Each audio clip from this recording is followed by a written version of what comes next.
Antonio Mamerto Gil Núñez, más conocido como el Gauchito Gil.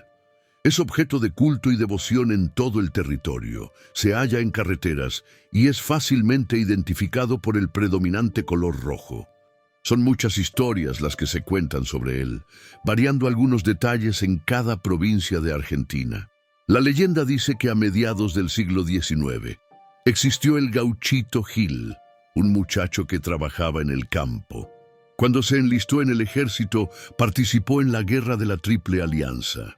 Luego batalló contra los federales, cuando fue alistado como integrante de las milicias. Pero una noche en sueños, el dios guaraní Ñandeyara se manifestó y le dijo: «No quieras derramar sangre de tus semejantes». Después de eso, Gauchito Gil deja el ejército y, siendo considerado como un desertor, es perseguido por los militares, además que también estaba siendo perseguido por conquistar a una mujer, llamada Estrella Díaz de Miraflores, quien era una viuda adinerada, de la cual el comisario local estaba totalmente enamorado, y que además los hermanos de esta no estaban cómodos con que Estrella estuviera con un peón campesino.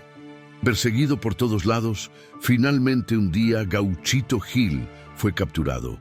Fue colgado de los pies para ser degollado, pero se dice que antes Gil le dice a su verdugo que ore en su nombre por su hijo que estaba muy enfermo, y finalmente fue degollado.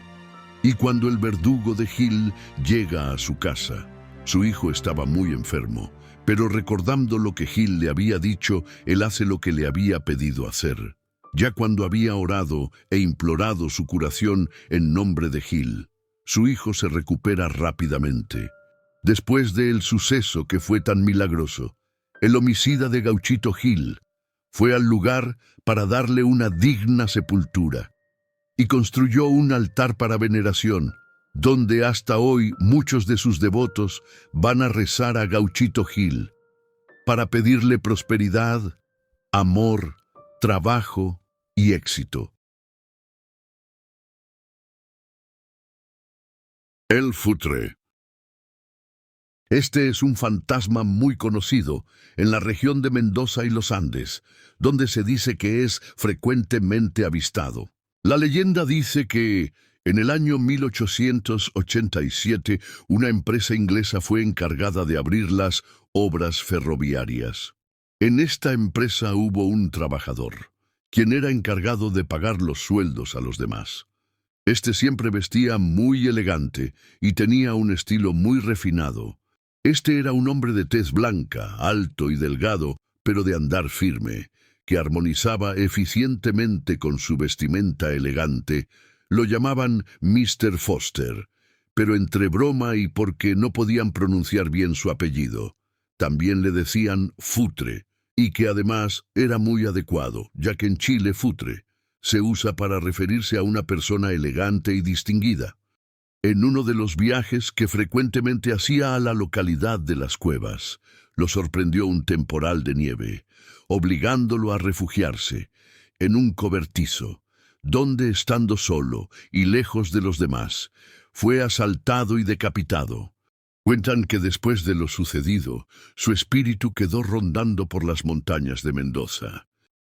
Y es en las noches frías, cuando la tormenta arrecia cada rincón de la montaña, aparece en forma fantasmal, asustando a los viajeros que pasan por el lugar, como se caracterizaba vestido elegantemente y cargando su cabeza en la mano derecha, preguntando por el dinero de la partida. Los que lo han podido ver dicen que cuando pregunta por el dinero, su presencia comienza a desvanecerse, desapareciendo entre la oscuridad de la noche, dejando marcados en la nieve sus pasos que lo llevan hasta ahí. Él nunca se llegó a enterar que la ferrovía se inauguró hace ya mucho tiempo, pero su alma aún ronda los lugares desde aquellos años. La India Mariana. La leyenda dice que en el siglo XVII hubo una mujer nativa de la zona, llamada Mariana. Esta mujer no era alta, pero era muy delgada, que parecía serlo.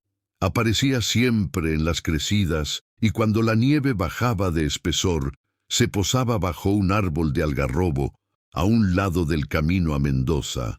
La mujer no era agradable de tratar ni ver, y hablaba en un lenguaje casi no entendible, pero que atraía a los niños. A los mayores nunca les llamó la atención lo que Mariana le contaba a los niños, pues ella se veía totalmente inofensiva, y que además era muy familiar con el paisaje. Algunos que lo había oído en su adolescencia recordaban las anécdotas e historias que Mariana les contaba. Historias de animales, tesoros y lugares encantados. Los puesteros que pasaban por el lugar veían a Mariana sentada bajo el algarrobo, fumando un cigarro que parecía que le duraba encendido toda la temporada. Y andaba siempre en compañía de su perro, quien la seguía a todos lados. Mariana siempre compraba las cosas en la tienda del lugar y pagaba con piedritas de oro.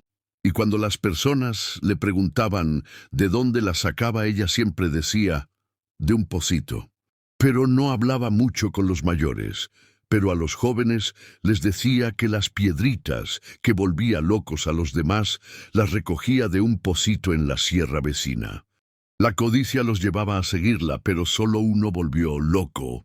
Un día unos malhechores la siguieron con intención de asaltarla y saber de dónde las sacaba y robarle todas sus pepitas de oro.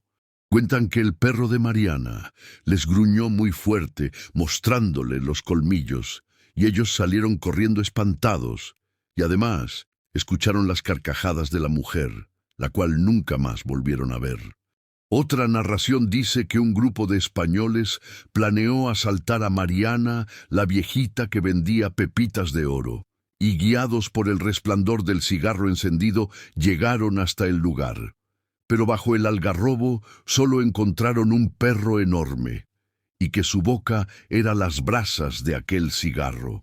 Después contaron que mientras huían del lugar escucharon unas risitas insultantes que salían debajo el algarrobo.